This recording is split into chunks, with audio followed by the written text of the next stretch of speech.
बोले श्री विष्णु भगवान की जय हो। आज हम आप सभी भक्तों को वैशाख शुक्ल पक्ष एकादशी की कथा सुनाते हैं। जो माता बहनें एकादशी का व्रत रखती हैं वो स्नान आदि से निवृत्त होकर के भगवान विष्णु और लक्ष्मी माता की प्रतिमा एक पाटे पर विराजमान करें, पुष्प धूप दीप नैवेद्य आदि से भगवान का पूजन करें और एक जल का कलश अपने पास रखें और भगवान का पूजन करने के बाद कथा को प्रारंभ करें।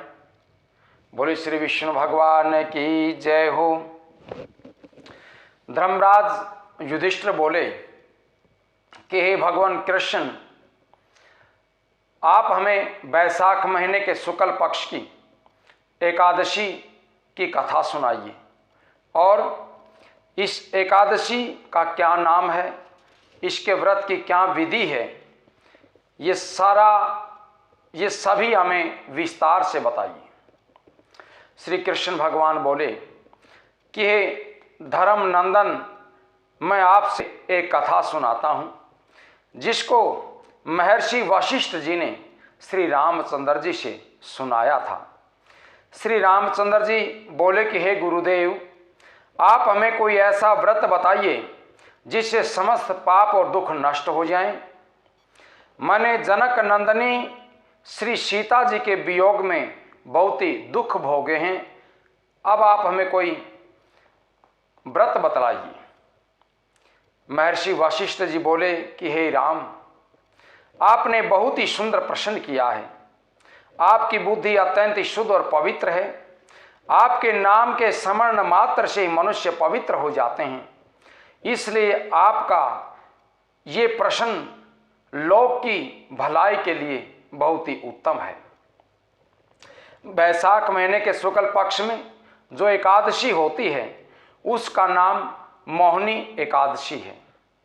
इस एकादशी का व्रत रखने से मनुष्य का तथा दुख छूट जाते हैं।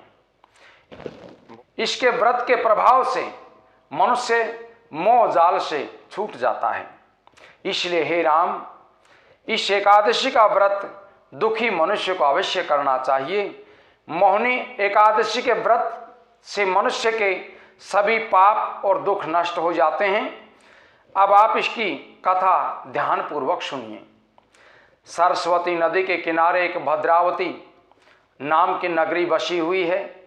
उस नगरी में सोमवंशीय धृतमान नामक एक राजा राज्य करता था। उसी नगरी में एक धन धान्य से पूर्ण पुण्यवान एक वैश्य भी रहता था। उसका नाम धनपाल था। वह अत्यंत धर्मात्मा तथा भगवान विष्णु का भगत था। उसने नगर में अनेकों भोजनालय, प्याऊ, कुआं, तालाब, धर्मशाला आदि बनवाए। उसने सड़कों के किनारे आम, जामुन, नीम आदि के वृक्ष लगवाए। उस वैश्य के 5 पुत्र थे। उनमें सबसे बड़ा पुत्र अत्यंत पापी था। वह वैश्याओं और गुंडों की संगति करता था। अपना पूरा दिन जुआ खेलने में व्यतीत करता था। वह दूसरों की स्त्रियों के साथ भोग विलास किया करता था। वह महान नीच था और देवता पित्र आदि को कभी नहीं मानता था। वह अपने पिता के धन को बुरे व्यसनों में खर्च किया करता था। वह मद्यपान तथा मांस का भक्षण किया करता था। वह वैश्याओं के साथ उनके गले में हाथ डाल करके घूमा करता था। इस पर उसके पिता और भाइयों ने उसे घर से बाहर निकाल दिया और उसकी निंदा करने लगे। घर से निकाल देने के बाद वह अपने आभूषण तथा वस्त्रों को बेच करके रहने लगा। धन नष्ट हो जाने पर वैश्याओं तथा गुंडों ने भी उसका साथ छोड़ दिया। अब वह भूख और प्यास से दुखी रहने लगा। अब उसने चोरी करने का विचार किया और रात्रि में चोरी करने लग गया। एक दिन वह पकड़ा गया, परंतु सिपाहियों ने वैश्य का पुत्र जान करके उसे छोड़ दिया। वह दूसरी बार फिर पकड़ा गया और राजा ने उसे कारागार में बंद कर दिया। कारागार में राजा ने उसको बहुत दुख दिए और उसने नगर छोड़ने के लिए कहा। अंत में वह दुखी होकर के नगरी को छोड़ करके वहां से चला गया और जंगल में रहने लग गया। वह जंगल में पशु पक्षियों को मार करके खाने लगा। फिर वह बहेलिया बन गया और धनुष बाण से पशु पक्षियों को मार मार करके लाने लगा। एक दिन वह पापी भूख और प्यास से व्याकुल हो गया और खाने की खोज में निकल पड़ा और कौटिल्य ऋषि के आश्रम पर जा पहुंचा। उस समय वैशाख का महीना था। कौटिल्य ऋषि गंगा स्नान करके आए हुए थे। उनके भीगे वस्त्रों के छींटे मात्र से उस पापी को कुछ सुबुद्धि प्राप्त हुई। वह पापी मुनि के पास जाकर के हाथ जोड़ करके कहने लगा कि हे मुनि, मैंने अपने जीवन में बहुत से पाप किए हैं, आप उन पापों से छूटने का कोई साधारण उपाय बता दीजिए जो बिना धन का हो। तब ऋषि बोले कि तुम ध्यान दे करके सुन। तुम वैशाख महीने के शुक्ल पक्ष की एकादशी का व्रत कर।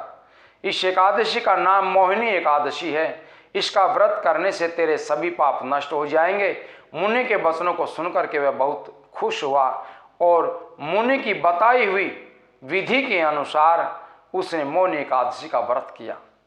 हे राम जी, उस व्रत के प्रभाव से उसके सभी पाप नष्ट हो गए और अंत में गरुड़ पर चढ़ करके विष्णु लोक को चला गया। इस व्रत से मोह आदि भी नष्ट हो जाते हैं।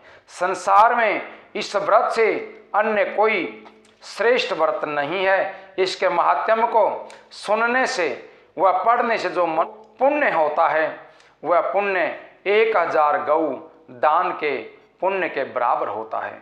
बोले श्री विष्णु भगवान की जय हो।